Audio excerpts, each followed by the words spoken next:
Vamos a orar. Amado Señor, te doy gracias en esta hora por lo que tú estás haciendo en tu iglesia, Señor. Porque tú nos permites pasar por diferentes tribulaciones, pero tenemos una esperanza viva, Señor. Así que suplicamos que este mensaje, Señor, que nos habla del tiempo presente, pero que ya se ve la luz de la aurora, Señor, el tiempo venidero, anime a los que están en tribulaciones, nos ayude a santificarnos a los que estamos viviendo en una etapa de estar dormidos, Señor, porque el tiempo ha llegado de despertar del sueño. En el nombre de Jesús oramos. Amén y amén. Este día, mis hermanos, continuaremos con nuestra serie en Romanos y estaremos en el capítulo 13, versículos 11 al 14. Capítulo 13, versículos 11 al 14, algo que he titulado "Es tiempo de despertar". Es tiempo de despertar. Dice la Escritura de la siguiente manera: "Y haced todo esto conociendo el tiempo, que ya es hora de despertarnos del sueño, porque ahora la salvación está más cerca de nosotros que cuando creímos. La noche está avanzada y el día está cerca. Por tanto, desechemos las obras de las tinieblas y vistámonos con las armas de la luz. Andemos decentemente como de día, no en orgías y borracheras, no en promiscuidad sexual y lujurias, no en pleitos y envidias. Antes bien, vestíos del Señor Jesucristo y no penséis en proveer para las lujurias de la carne". Este texto, mis hermanos, no está desprendido ni despegado de lo que hemos venido. Toda la serie que estamos es arraigados en el Evangelio. A partir del capítulo 12 y en específico de los versículos 3 en adelante nos ha dicho cómo se ve la vida que está arraigada en el Evangelio, cómo vive en el Evangelio. Y haciendo un pequeño resumen, hemos hablado en el capítulo 12 que el creyente arraigado en el Evangelio usa sus dones para la edificación de la iglesia, ama a su prójimo como a sí mismo, es una iglesia de servicio, es un creyente que se somete a sus autoridades civiles. Y el domingo anterior veíamos que es un creyente que no permanece en deudas, nada más una deuda: amar a su prójimo. Y a continuación de todo eso que nos ha dicho, nos dice que por qué podemos hacer estas cosas. Y esto conociendo el tiempo. El tiempo en el que vivimos, mis hermanos, es muy importante para ver la manera en que vivimos. El tiempo nos va a indicar la manera en que vivimos. Todas las mañanas, mis hermanos, ustedes y yo, inevitablemente tenemos una rutina. ¿Cuál es? La de despertarse.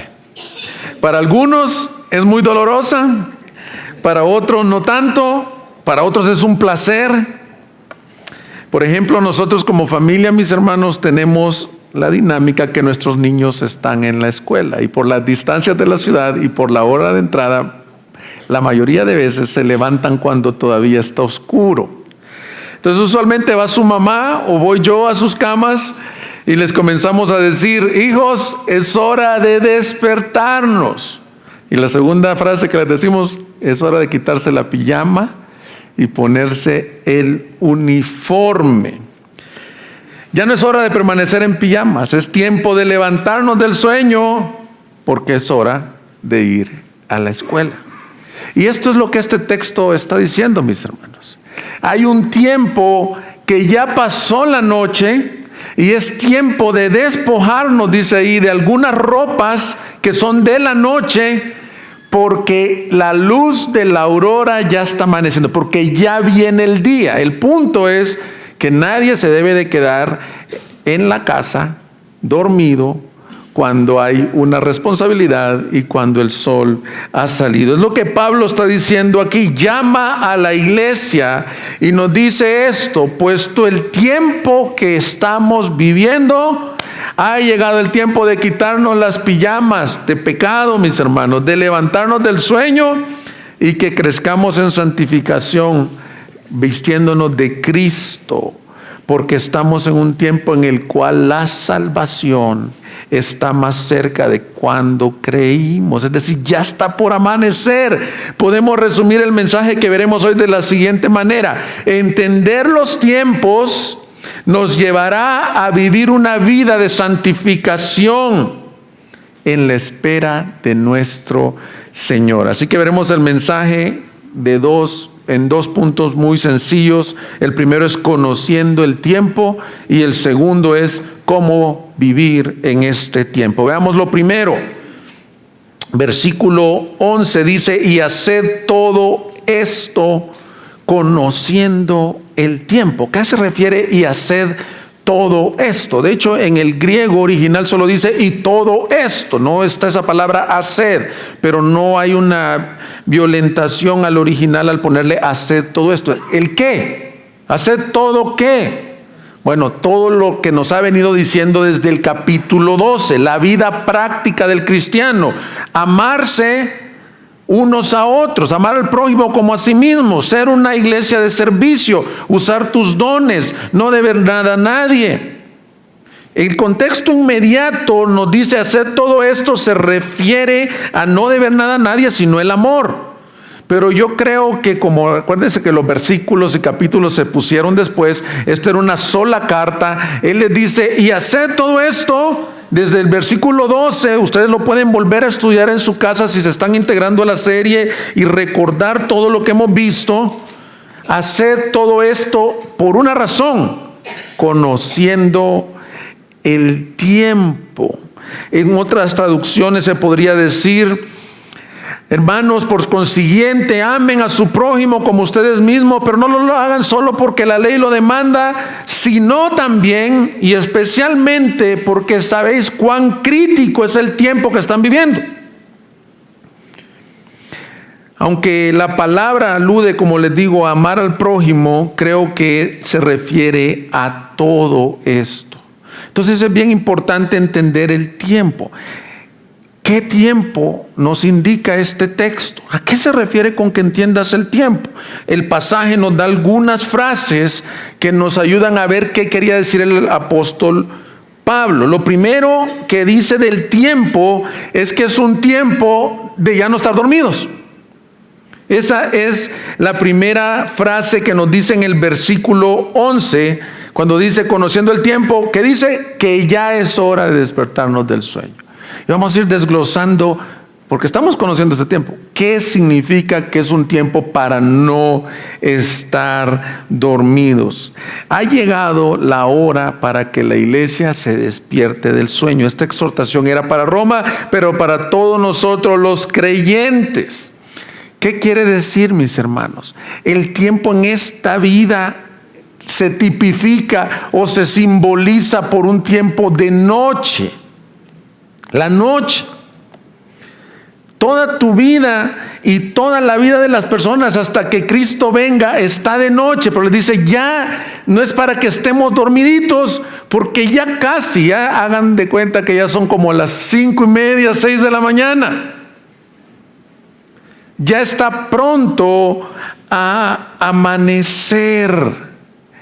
La noche está avanzada, dice el versículo 12, y se acerca el día. Por eso, ¿qué sé de este tiempo? Lo primero que debes de saber es un tiempo para despertar.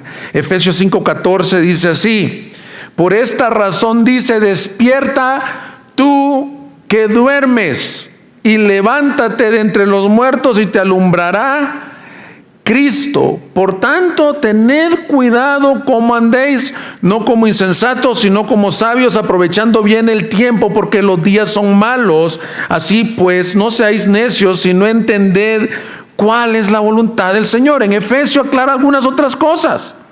No es tiempo para dormir, sino que aprovecha bien el tiempo, porque los días son malos. ¿Qué estamos diciendo? Hermanos, vivimos en la noche. Esta vida es la noche, es el presente. Pero lo más tremendo es que este mundo es como un somnífero. Decía el pastor John Piper, este mundo causa que el creyente se acomode, se duerma y no esté pensando que él fue diseñado para ese amanecer glorioso. En el capítulo 12 y versículo 2 ya nos dijo: no os conforméis a este siglo, o a este mundo, o a este tiempo.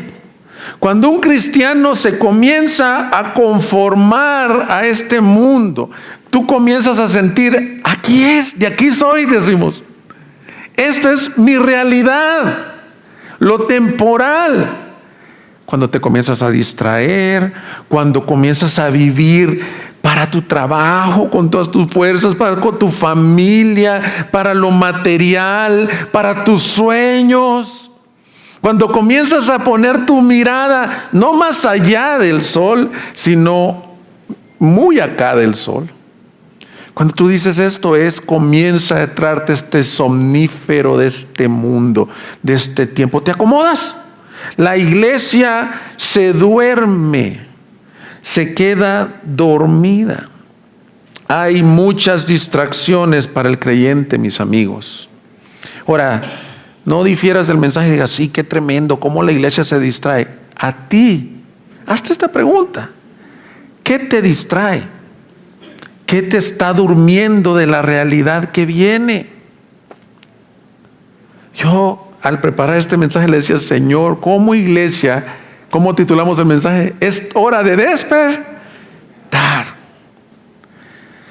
Muchas cosas, estás allí en el tiempo que no debes de estar andando. Estás vistiéndote en pijamas y ya es hora de despertarte. Hay una ilustración preciosa en los evangelios para cuando alguien no se da cuenta de los tiempos. El Señor estaba viviendo el momento más crítico de la culminación de la obra gloriosa por la que vino. Iba camino de la cruz. Estaba en el huerto de Getsemaní. Estaba ahí en agonía tremenda. Yo no puedo entender la agonía de nuestro Señor Jesucristo, que dice que sudó sangre. Que el Hijo de Dios, siendo 100% Dios y siendo 100% hombre, le dijo: Señor, si es posible, pasa de mí esta copa. ¿Y qué les dijo a los discípulos? Oigan, velad, oren conmigo. Y es justificable, hermanos. En ese tiempo habían vivido desvelos, andaban en ministerio, acababan de tomar la última cena, a lo mejor venían bien llenos no sus corazones, sino sus pancitas, y llegan al Getsemaní. No había como en aquel tiempo, y de pronto va el Señor y los encuentra durmiendo. Él dice: no habéis podido velar conmigo. Velad y orad para que no caigáis en tentación. El pastor John Piper dice que este mundo es un somnífero, que a la iglesia nos duerme, nos distraemos, y así como en Getsemaní se durmieron los discípulos, muchos de nosotros no estamos entendiendo los tiempos en los que vivimos. Esto me ilustra lo de los discípulos, o me ejemplifica las veces que esto nos pasa como iglesia. No sabemos el tiempo que estamos viviendo. Era un tiempo de orar y velar porque venía la crucifixión. Ahorita es un tiempo que la iglesia se levante porque viene el amanecer. Recuerda esto, mis hermanos: todo este mundo es pasajero. Esta no es tu realidad, mis hermanos. Dios quiere que despertemos del sueño. Entonces el texto, lo primero que nos dice, que es un tiempo para no estar dormidos. Pero segundo, comienza a darle más forma a Pablo. Es un tiempo en el que nuestra salvación está más cerca de la que creímos, del día que creímos. No solo dice que es tiempo de despertarnos, sino que la ilustración es esta: ya está pronto a amanecer. Es como cuando se ven los primeros destellos de luz. Dice: pronto está vuestra salvación. Estamos viviendo en la noche, mis hermanos, pero les quiero decir esto: la noche ya terminó y comenzó a amanecer cuando Cristo vino la primera vez, porque dijo: yo soy la luz del mundo. Ahí comenzó a amanecer en el tiempo de la historia. Ahora falta que el día aparezca, y en lo que Pablo se está refiriendo usa lo que se conoce como escatología. Habla del futuro. Y dice, el día al que me refiero que su salvación está más cerca es cuando Jesús vuelva, retorne por su iglesia. Hermanos, el día que creíste, algunos tienen meses de haber creído en Cristo. Unos tienen 40 años. Unos tienen 15 años de haber creído en Cristo. Pero esta realidad la tenemos todos en común. De ese día a hoy está más cerca el día de tu salvación. Ya sea por dos factores. O por muerte, no te vayas a asustar, mis hermanos, pero cada día que pasa estamos más cerca de morirnos. O porque Él vendrá pronto y nos encontrará. Mis hermanos, es evidente que el apóstol Pablo recurre a la doctrina del regreso de Cristo. Y a ese es el tiempo que se refiere. Entonces dice, fíjense bien, vamos recapitulando. Ya es hora que se levanten, porque ya está más cerca su salvación, ya va a amanecer. Ya no están las tinieblas de la noche, sino que el día está cerca. De hecho, la segunda venida del Señor era una doctrina, mis hermanos, que se enseñaba al recién convertido. Mira qué interesante esto. Ellos murieron con la esperanza de que en esa generación regresara. Algunos de ellos lo vieron ascender. Algunos de los que estaban ahí tal vez recordaron su ascensión ahí. Y decían, Señor, ven pronto, queremos que vuelvas pronto, queremos que no pase esta generación. Y ¿sabes qué es lo hermoso? Murieron con esta esperanza, pero han pasado 2000 años. Y como para el Señor un día son como 1000 años, y 1000 años como un día. No sabemos cuándo regresará, pero te quiero decir esto: nosotros estamos más cerca que los que leyeron esta epístola de Roma. Está cerca el amanecer. Mis hermanos, te quiero decir una frase que se ha dejado de predicar muy comúnmente, pero que es una verdad. Cristo viene y viene pronto, mis hermanos. ¿Lo crees? Él viene y todo ojo le verá. Así que creo que valdría la pena, mis hermanos, hablar un poco de la segunda venida de Cristo en este punto. No voy a hablar de posturas, si cuándo es o cómo es, pero hay por lo menos 3 enseñanzas que todo cristiano que cree en la palabra de Dios debe de saber y debe de creer con respecto a la segunda venida de Cristo. Son 3 sencillas y hay muchas cosas que hablar, pero estas, si alguien cree en esto, entonces está en lo correcto con lo que la Biblia enseña. Lo primero, que la segunda venida de Cristo es inminente. ¿Qué quiere decir? Que Él volverá. Que esto no es una opción. Tal vez suceda. No sabemos si va a suceder. No, Él volverá porque Él es fiel a todas sus promesas. Y de hecho, cuando Él retorna allá en Apocalipsis, dice que trae un nombre: el fiel y verdadero. Entonces, todos los que profesamos creer en las Escrituras, creemos esto. Estamos hablando de la segunda venida de Cristo. Ya vino la primera vez. Segunda cosa que todos los creyentes bíblicos entendemos de la segunda venida de Cristo: en su segunda venida Él vendrá como rey y juez a juzgar a las naciones. Vino humilde en un asno, en un burrito. Vino como manso, vino como Salvador y Redentor, pero el Apocalipsis nos dice que en su segunda venida vendrá como el rey conquistador montado sobre un caballo blanco, diciendo en su nombre: Rey de reyes y Señor de señores. Y vendrá con juicio a las naciones. Dice la Escritura que vendría con sus vestidos llenos de sangre, y le iban a preguntar: ¿y qué son esas vestidas rojas? Y dice: he pisado el lagar de mis juicios. Es decir, el pecado no va a quedar impune, mis hermanos. Las injusticias, los abusos, las violaciones tendrán su juicio, y el último enemigo que tenemos, la muerte, será también juzgada en el retorno del Señor. Entonces, todos los creyentes bíblicos debemos de creer que su venida es inminente, que vendrá como rey para juzgar a las naciones. Y esto es bien importante. Todos los cristianos bíblicos debemos de saber esto: nadie sabe el día de su venida, ni la hora, ni el día de su venida.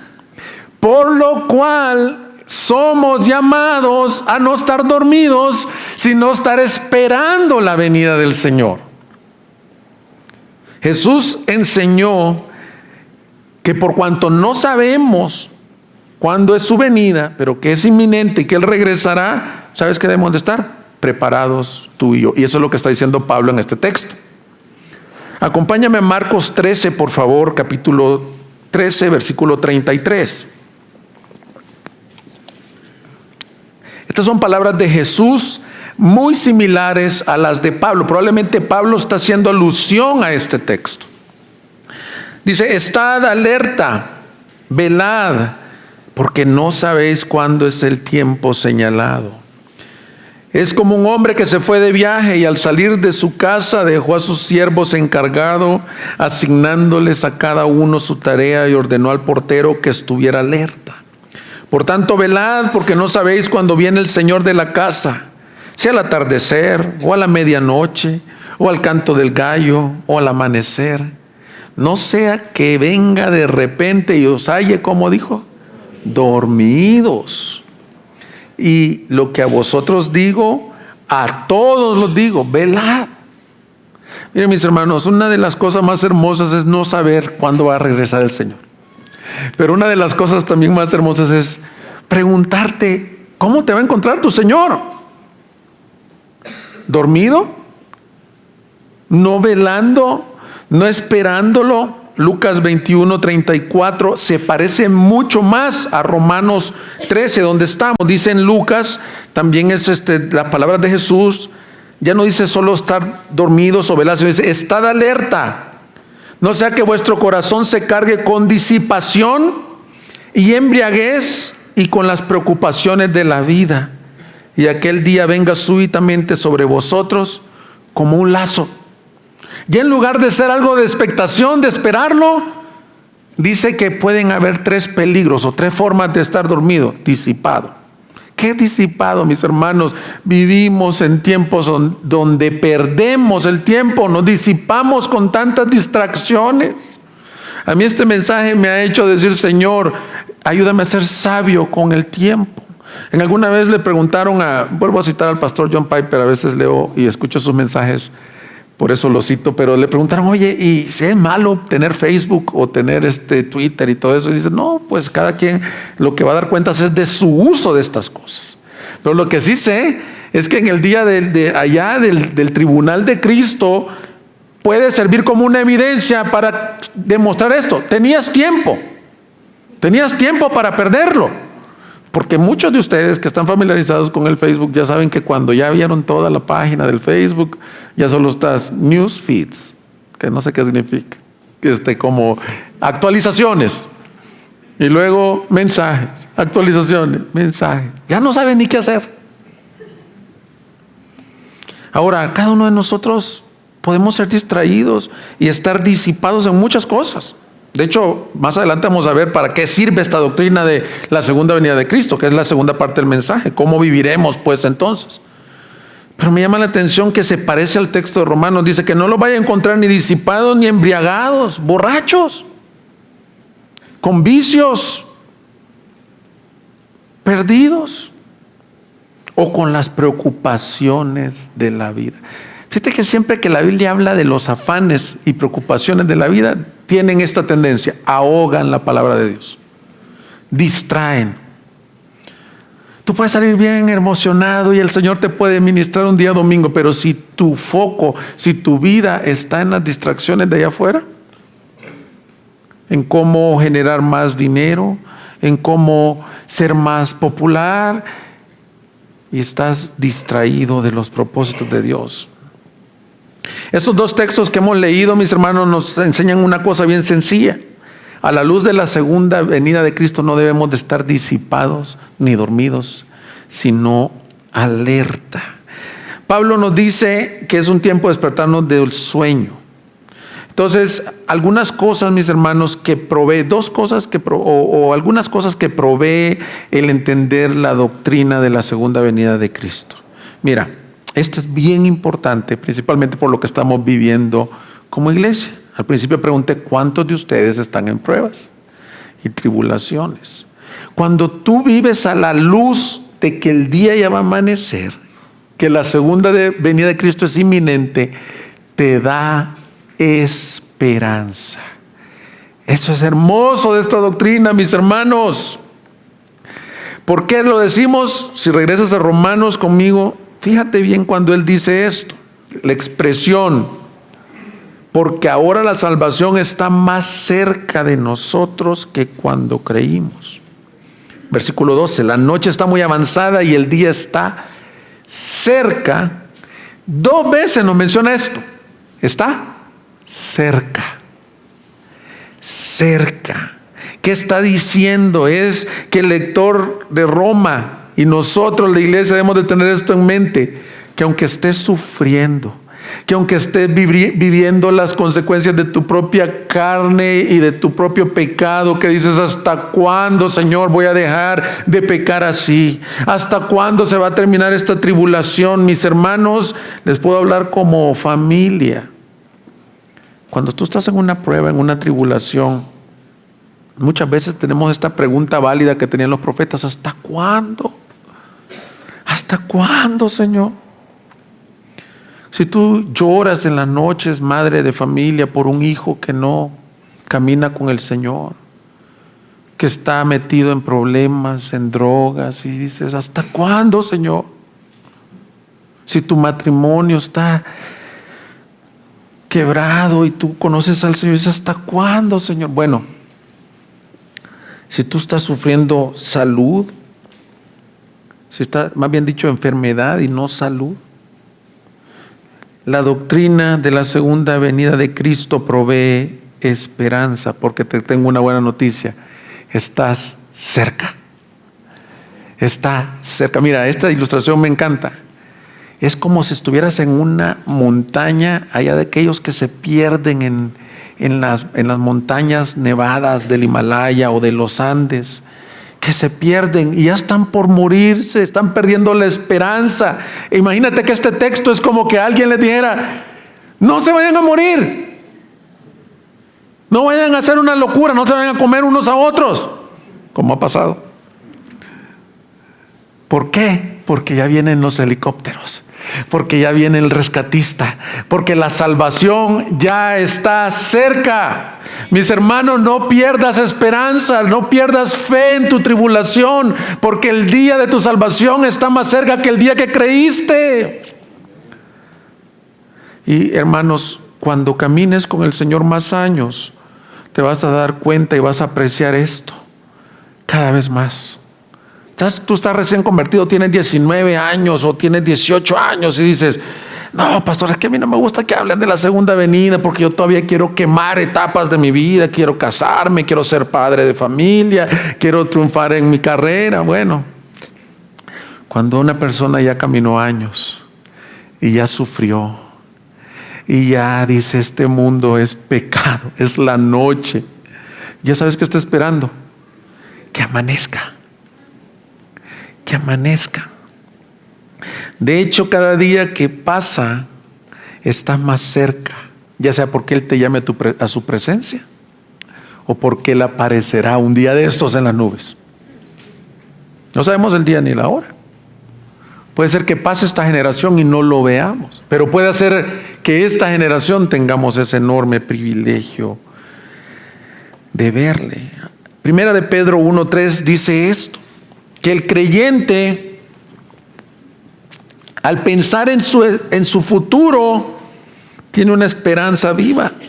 Decía Pedro: bendito sea el Dios y Padre nuestro Señor Jesucristo, quien según su gran misericordia nos ha hecho nacer de nuevo a una esperanza viva. Quiere decir, creyente que es nacido de nuevo, nace a tener esperanza viva en su vida. Los entes sin Cristo no tienen esperanza. Qué trágico es ir a un funeral de alguien que no tiene a Cristo en su corazón. ¿Qué le dices? ¿Qué le dices? Y aquí está la familia doliente de don Chava, y yo aprecio que ustedes sigan congregándose y buscando de Cristo. Pero les quiero decir esto: qué hermoso es estar en un funeral de esos. ¿Saben por qué? Porque ustedes y él tienen una esperanza viva. Y sigue diciendo Pedro, léelo conmigo: mediante la resurrección de Jesucristo entre los muertos, para obtener una herencia incorruptible, inmaculada y que no se marchita, reservada en los cielos para vosotros. Hermano, estás pasando una noche dura, estás pasando pruebas duras. Te quiero decir esto: cuando Cristo venga de nuevo, te dice que allá está tu herencia reservada, guardadita. Pero no es una herencia que se va a corromper, que se va a arruinar. Es una herencia inmaculada que te espera a los creyentes. De eso se trata el Evangelio, hermanos, de creer. El justo por la fe vivirá en una esperanza viva. Es decir, una de las cosas que te ayudarán a ver a Dios en las tribulaciones es pensar y creer que hay una herencia en los cielos y que Cristo volverá pronto. Como ya habíamos visto en otras predicaciones, es un error pensar que no habrán tribulaciones ni aflicciones en este mundo. Es un error. El Evangelio de la prosperidad, por eso es un error. Desvirtúa el Evangelio, porque te dice: no, Dios te salvó para que tú seas rico. Si tú estás enfermo, dice el Evangelio de la prosperidad, algo está mal contigo, porque Dios te quiere sano, porque tú eres el hijo del rey, tienes que andar bien vestido. Entonces tienes que traer, señora, una buena cirugía plástica en la cara para que se vea que eres princesa del rey. No, mis hermanos, Jesús dijo: en el mundo tendréis aflicción, pero confiad, yo he vencido al mundo. Esta es la historia de todos los santos. De todos los santos han pasado esto. Por eso es que ellos vivían con esta esperanza viva y decían: ¿hasta cuándo? Vuelve pronto, Señor Jesús. Dice Apocalipsis 21:4: Él enjugará toda lágrima de sus ojos. Y ya no habrá muerte, ni habrá más duelo, ni clamor, ni dolor, porque las primeras cosas han pasado. Y el que está sentado en el trono dijo: he aquí, yo hago nuevas todas las cosas. Y añadió: escribe, porque estas palabras son fieles y verdaderas. En su segunda venida Él nos tomará como pastor en sus manos y enjugará todas las lágrimas de sus hijos. Allá no va a haber llanto, ni dolor, ni enfermedad. Miren, me encanta dar clases a los jovencitos, adolescentes. Me preguntó una vez: oiga, pastor, ¿y en la resurrección? ¿Cómo de qué edad vamos a resucitar? A veces las dejo de tarea. Buena pregunta. La verdad que vamos a hacer un cuerpo glorificado. No te sé decir de qué edad, pero todos tus achaques, mis hermanos, hermanitas ya grandes, que no duele, digo yo, que les duelen las rodillas, que les duele la espalda, que todos los males. Te quiero decir una cosa: ese día te levantarás con un cuerpo resucitado, porque esa es la esperanza gloriosa. Y no solo eso, Él enjugará todas tus lágrimas. Entonces, la venida de Cristo provee esperanza. La segunda cosa que provee la venida del Señor es santificación. Y eso es lo que me voy a enfocar en la segunda parte del mensaje: cómo viviremos. Pero vale la pena decir que el que tiene esta esperanza se santifica. No puede vivir a la luz de que Él vendrá viviendo de noche. Entonces, haciendo un pequeño resumen de nuestro mensaje, hemos visto conociendo el tiempo. ¿Qué tiempo hemos de conocer? Bueno, es un tiempo de despertarse del sueño, y es un tiempo que está cerca el amanecer, es decir, está cerca la venida del Señor. Ahora veamos lo segundo que veremos. El texto nos deja ver, y ese es el título del segundo punto: cómo hemos de vivir en este tiempo. Lo segundo que veremos es: si ya viene Cristo pronto, o si ya nos va a llamar a su presencia, ¿cómo debo de vivir? En realidad comienza desde el 12b, pero leamos todo el 12. Dice: la noche está muy avanzada y el día está cerca. Mira, ahí hay una palabra: por tanto. Es decir, todo este argumento del día y la noche, y que ya viene el día del Señor, ese por tanto nos dice el propósito, por qué nos lo dijo. Por tanto, ¿qué dice? Desechemos las obras de las tinieblas y vistámonos con las armas de la luz. Andemos decentemente como de día, no en orgías y borracheras, no en promiscuidad sexual, no en pleitos y envidias, antes bien vestidos del Señor Jesucristo, y no penséis en proveer para las lujurias de la carne. Entonces lo que este texto en general nos dice es, conociendo el tiempo, te da esperanza, pero la iglesia vive congruentemente a la obra que Dios ha hecho en ellos, se vive santificando. Lo primero grande que te dice ahí, el primer verbo grande es que deseches las obras de las tinieblas. Quiere decir, desvístete de las obras de pecado. En otras palabras, usando nuestra ilustración, ya quítate la pijama de este mundo. Y vístete de Cristo. Este pasaje, Pablo, ya ven que a veces en Efesios y en Colosenses usaba casi los mismos pasajes. Este pasaje de Romanos casi es el mismo que les dice en Primera de Tesalonicenses capítulo 5. Primera de Tesalonicenses 5, si tú has estudiado la epístola, y hace como 2 años se tuvo una serie sobre Primera de Tesalonicenses aquí en la iglesia, sabes que está hablando de la segunda venida de Cristo. Y les dice así, Primera de Tesalonicenses 5, versículo 4, mas vosotros, hermanos, no estáis en tinieblas para que el día os sorprenda como ladrón. Porque todos vosotros sois hijos de luz e hijos del día. No somos de la noche ni de las tinieblas. Por tanto, no durmamos como los demás, sino estemos alerta y seamos sobrios. Porque los que duermen, de noche duermen. Y los que se emborrachan, de noche se emborrachan. Pero puesto que nosotros somos del día, seamos sobrios, habiéndonos puesto la coraza de la fe y del amor, y por el yelmo la esperanza de la salvación, porque no nos ha destinado Dios para ira, sino para obtener salvación por medio de nuestro Señor Jesucristo. A mí me encanta que vean los dos textos y los compares y digan, mira cómo se parecen. Tienen cosas muy similares. Les dice, ya no se vistan de tinieblas, ahora vístanse de luz. Desechen estas obras, que ya vamos a ver algunas de ellas, y pónganse una armadura. Y les voy a explicar por qué. En el mundo judío y también en la cultura romana, pero en el mundo judío era muy común entender noche y tinieblas con este tipo de conductas. Era como una ilustración. Cuando alguien decía, esa persona vive de noche, se refería a que los ladrones salen en la noche, a las borracheras, a las lujurias. Entonces Pablo, en su mente judía, les dice, miren, ya no es tiempo de vivir como los que andan en la noche. Ahora, vale la pena el paréntesis, hay cosas santas que se pueden hacer en la noche también. Esto es una ilustración cultural que él da. Pero usando su ilustración cultural, ¿qué quiere decir? ¿Qué quiere decir? En pocas palabras, este versículo quiere decir esto: que andemos congruentes con el llamado que tenemos como cristianos. Que tu fe, que lo que eres, lo vivas. Que lo que Dios ha hecho en tu corazón se vea en que tú eres del día y no de la noche, pues. Esa es la ilustración que él está utilizando.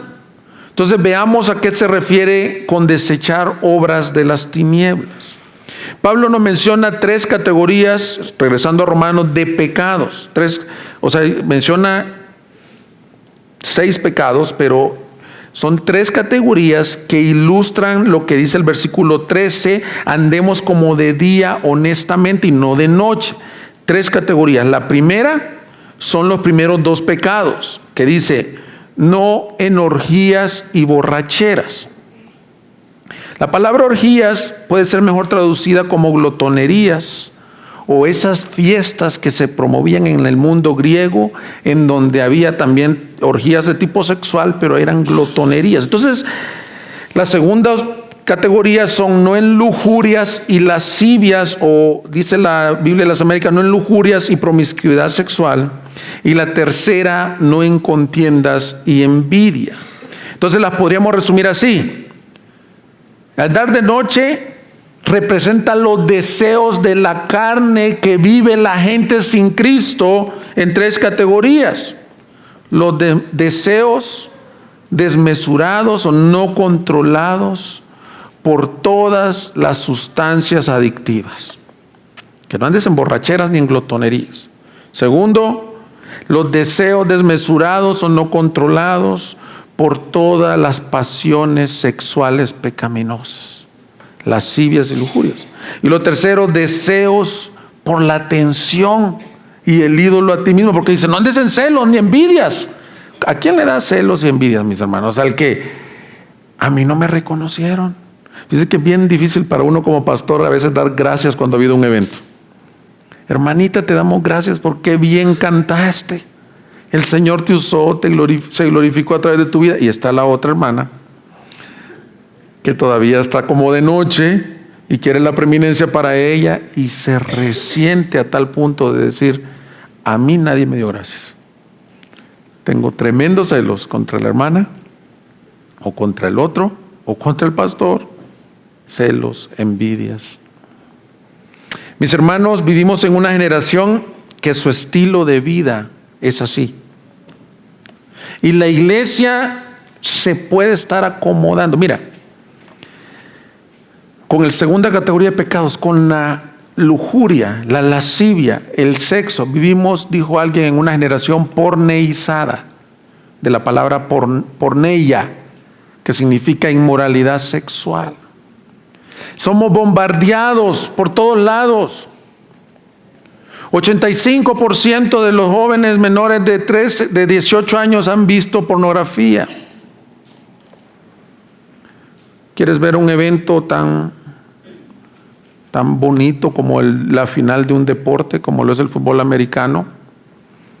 Y de pronto en el show del medio tiempo se te complica la situación, porque comienza a haber un acto público en donde hay mucha sensualidad. Ahora, este texto no lo debes de venir a decir, ¿y qué puedo hacer y qué no puedo hacer, pastor? No debe de ser ese tu enfoque de este texto. El texto es muy claro. Cualquier pasión desordenada por el sexo, mis hermanos, es pecaminoso, ni siquiera es oscuro. Hay algunos pasajes que tú dices, ¿y esta práctica valdrá la pena ver si es así válida en la Escritura? No. El sexo está reservado para el matrimonio. Dios da bendición en el matrimonio. Entonces, todo sexo fuera del matrimonio. Iba con un pastor en una ocasión en mi coche y pasó así un camión con una valla publicitaria con una mujer totalmente vestida indecentemente. Y el pastor, yo lo vi que se enardeció y me dice, qué tremendo, cómo están siendo, miren, tus hijos. Antes, las personas en los años 60 y 70, pues siempre ha habido esto de pornografía, pero tenían que ir a un lugar a donde había un baile nudista o tenían que adquirir revistas. Ahora tus hijos, en lo que tú no te das cuenta, pueden tomar tu teléfono y quedar atados para siempre. Entonces, la iglesia a veces ha confundido términos. En los años 60, les decía yo a los líderes esta mañana, pues sí, la iglesia vivió lo que se conoció como el fundamentalismo evangélico, en donde la iglesia se volvió, vamos a decir, un poco más severa en algunos aspectos. Pero en los aspectos que son claros de la Biblia, no se trata de ser severo o no ser severo. Esto es un acto claro de la carne, de pecado. Entonces, la siguiente generación de los años 60 de cristianos reaccionó. Entonces dijeron, no, pues es que muy estricto ha sido la iglesia, vamos a relajarnos un poco. Y muchos cristianos se permite ver series de televisión con imágenes sexuales, con violencia, con palabras deshonestas, con chistes, con homosexualidad. Y tú dices, no, es que yo tengo una gran libertad cristiana. No te confundas. Una cosa es la libertad cristiana, que es el próximo capítulo, y otra cosa es lo que la Biblia te dice que son obras de las tinieblas. Luego dice de borracheras y cualquier otra cosa. Si dice glotonerías o lujurias, mis hermanos, el cóctel o la diversidad, el menú de drogas que hay ahorita es increíble. El alcohol, el abuso del alcohol. Eso no es la vida congruente del creyente. Y luego habla de los pecados de carácter, porque alguien puede decir, no, pues él no toma, no fuma, no tiene problemas de lujuria, pero dice también los celos y las envidias están en la misma categoría. No fumas, no tomas, pero tienes una gran envidia contra el hermano de la iglesia. Entonces, voy a hacer y usar la misma frase del domingo anterior, porque lo voy a seguir diciendo hasta que entendamos cómo funciona el evangelio. Si yo te digo, hermanos, no anden de borrachos, ni lujuriosos, ni envidiosos. Ese mensaje se llama consejos morales, que los dan exactamente igual en el Islam, los dan exactamente igual en los testigos de Jehová, los dan exactamente igual en la Iglesia Católica Romana. Pero Pablo no nos está diciendo eso. Pablo nos está diciendo el cómo lo podemos hacer. Porque nosotros somos personas que creemos en la gracia de Dios. Entonces, ya no andes de noche. Si tú te llevas ese mensaje hoy y dices, pues ya no tengo que ser así, pues te vas a llevar buena conducta. Pero nosotros hemos estado estudiando Romanos 6, en donde dice, perseveraremos en el pecado para que la gracia abunde. La premisa por la cual un hombre y una mujer ya no pueden andar en estas obras indecentes, le dice, y de noche, es porque el evangelio de Cristo ha venido a su corazón y porque tú tienes el cómo hacerlo. Así que yo le pido al Señor que no te lleves esta imagen de decir, ¿de qué predicó el pastor? De que no demos en cosas de la noche. No. Si te quieres llevar algo, llévate esto: que la gracia de Dios ha aparecido, como leyó Willy ahora para santificarte. La gracia que te salvó es la que te santifica. Lee Tito conmigo, mis hermanos. Tito 3:3. Porque nosotros también. ¿Quién es nosotros? El pastor que te habla también. Tú también. En otro tiempo éramos necios, desobedientes, extraviados, esclavos de deleites y placeres diversos, viviendo en malicia y envidia, aborrecibles y odiándonos unos a otros. Eso éramos. Ahí dice esclavos de deleites y placeres diversos. Me encanta escuchar los testimonios de las personas porque te ayudan a ver lo que ellos eran. Necio, desobediente. Pero hay un tremendo pero. Pero cuando se manifestó la bondad de Dios nuestro Salvador y su amor hacia la humanidad. Hermano, tú estás aquí sentado, yo estoy aquí parado por la única razón esta, porque pero a pesar de haber sido inicuo, desobediente, se manifestó un Salvador. Tú estás aquí no porque eres mejor que los que andan de noche, sino porque Dios tuvo gracia y misericordia. Y el versículo 5 dice, Él nos salvó. No te salvaste tú solo, no por obras de justicia que hubiéramos hecho. Estamos, como decimos aquí en Guadalajara, ¿estamos de acuerdo con esto, hermanos? ¿Te salvó por alguna obra de justicia que tú hubieras hecho? No, sino conforme a su misericordia. En la cruz del Calvario, en el monte Calvario, dice el himno antiguo, estaba una cruz, emblema de afrenta y dolor. Yo amo la cruz donde murió mi Jesús para salvar al más vil pecador. Ahí se mostró la misericordia y la justicia de Dios. Por eso es que la primera venida de Cristo, decía la otra vez, es ve para atrás, ve lo que aconteció, y esta primera venida te hace enfocar los ojos allá y decir: Él me salvó no por mis obras, sino por su misericordia, y me lavó por medio del lavamiento de la regeneración y renovación del Espíritu Santo que Él derramó sobre nosotros abundantemente por medio de Jesucristo nuestro Salvador. Pero mírate esto: para que, justificados por su gracia, fuésemos hechos herederos según la esperanza de vida eterna. Si ya fuiste justificado, entonces tú ya no eres de noche. De eso se trata este mensaje, mis hermanos, que esperes la venida de Cristo, santificándote, porque Él ya te salvó y te destinó para ser santo. Que ya no estés dormido. Y sí, puedo llamar entonces a través de la gracia, si hay algún pecado que necesita ser confesado, ven este día. Si como creyente te has deslizado y estás dormido y estás viviendo en las pasiones de este mundo, ven como creyente. Espero que este mensaje te ayude a decir: Señor, perdóname, me arrepiento y gracias por tu gracia, porque ahora puedo. Ahora puedo en Cristo. La razón por la que tú y yo ya no andamos de noche indecentemente en lujurias, en orgías, es porque eso éramos.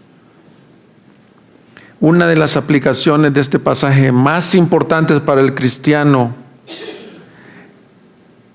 es que Cristo te salvó y te quiere ver viviendo santamente. Eso, a veces escucho jóvenes que dicen: ay, es que eso es legalismo, o eso es estricto. El legalismo técnicamente es hacer alguna obra que creas que te gana mérito para con Dios. Si tú lo haces en legalismo, entonces es tu bronca. Pero de este púlpito se está diciendo que es el llamado de los que están en la luz, vivir santificándose.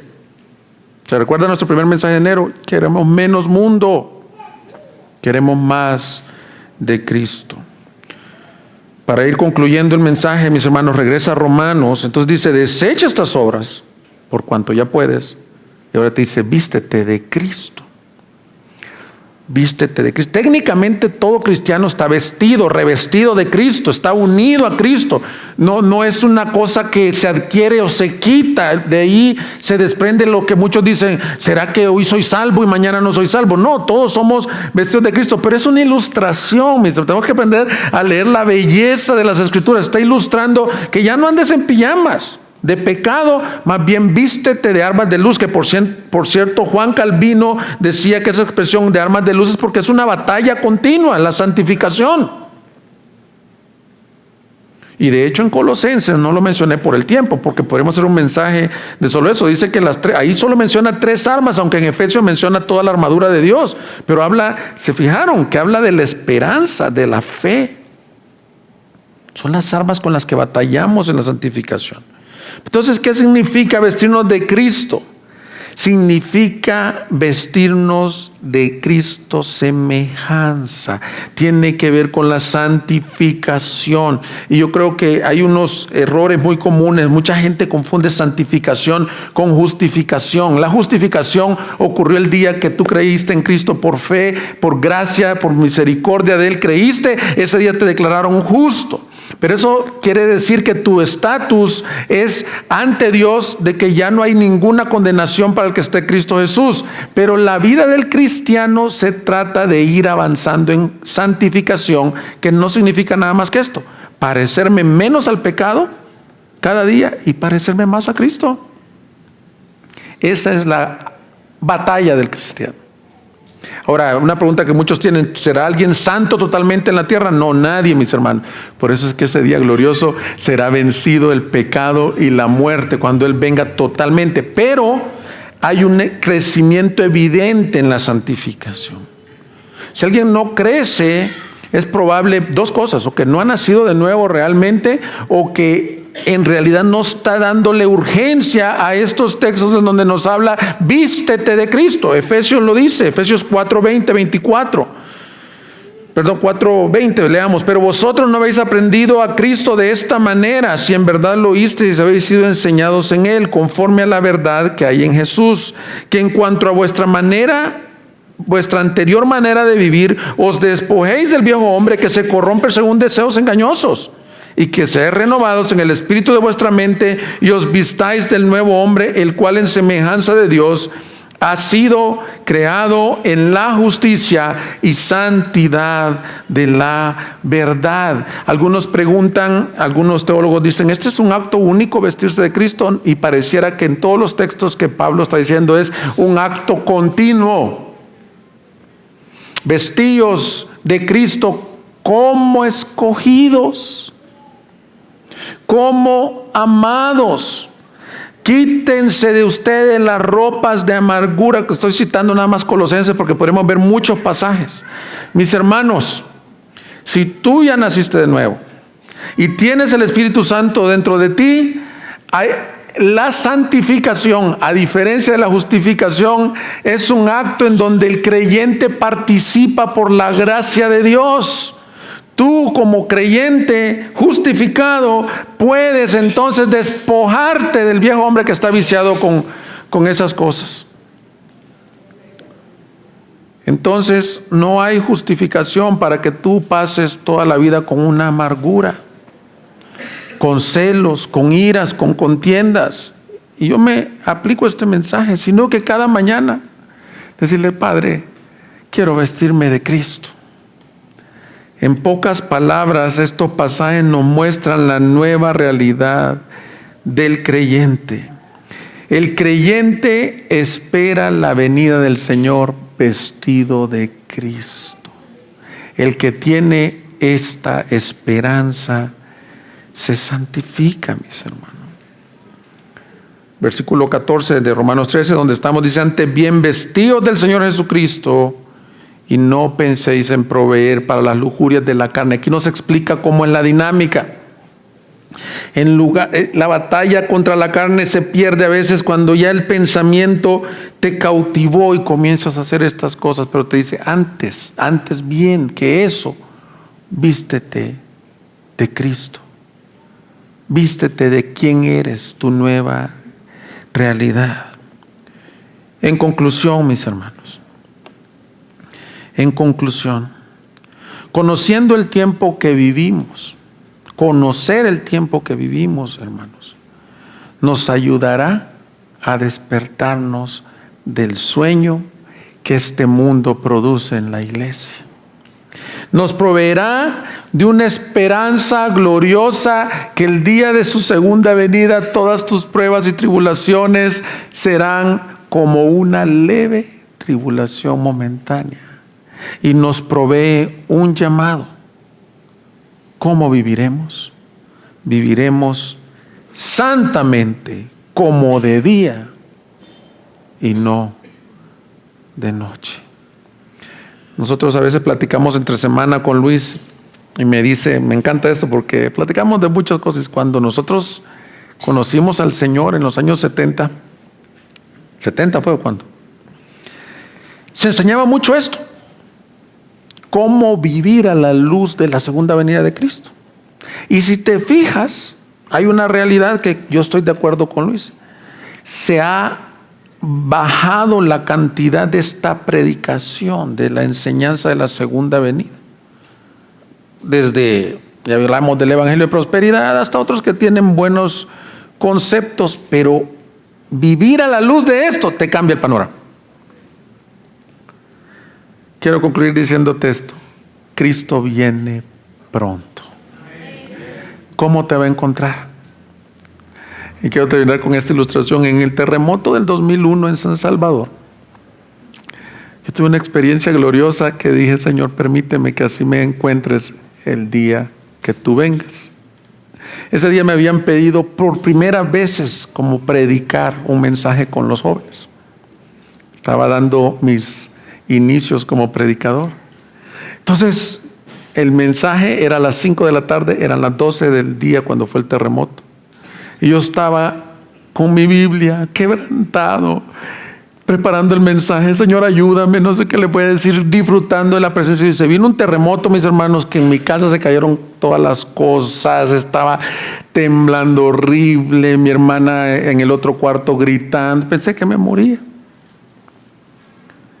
Y me recordé del texto. Qué hermoso que cuando venga el Señor te encuentre haciendo así, te encuentre viviendo para su gloria. Imagínate, el Señor aparece y tú estás disipado, dormido. Él viene pronto. ¿Lo estás esperando? ¿Anhelas su venida? El día de tu salvación está más cerca hoy que el día que creíste. Y tú nos visitas o tú no conoces a Cristo. ¿Sabes qué? El día de tu salvación puede estar más cerca hoy que ayer, porque Dios quiere que creas en Jesús hoy, que le des tu vida a Cristo, que le digas: ay, me describió Tito 3, perdido, esclavo, aborrecible, pero también te describió Tito 3:4, pero Dios se ha manifestado para salvarte. Ven a Cristo este día, que eso es lo que predicamos las iglesias: salvación gratuita para todos aquellos que confían en Jesús, a pesar de su pasado, de sus pecados, porque Cristo Jesús, el que volverá, ya murió, ya pagó y dijo: consumado es, y Él regresará por su iglesia en las nubes. Vamos a ponernos de pie y vamos a orar. Ponte de pie. Búsquenos en Facebook y YouTube como Iglesia Gracia Soberana Guadalajara y visita nuestra página de internet igsg.org.mx y disfruta de este y otros mensajes. Visítanos, estamos en Avenida San Luis Gonzaga, 5114, Zapopan, Jalisco, México. Estaremos felices de recibirte.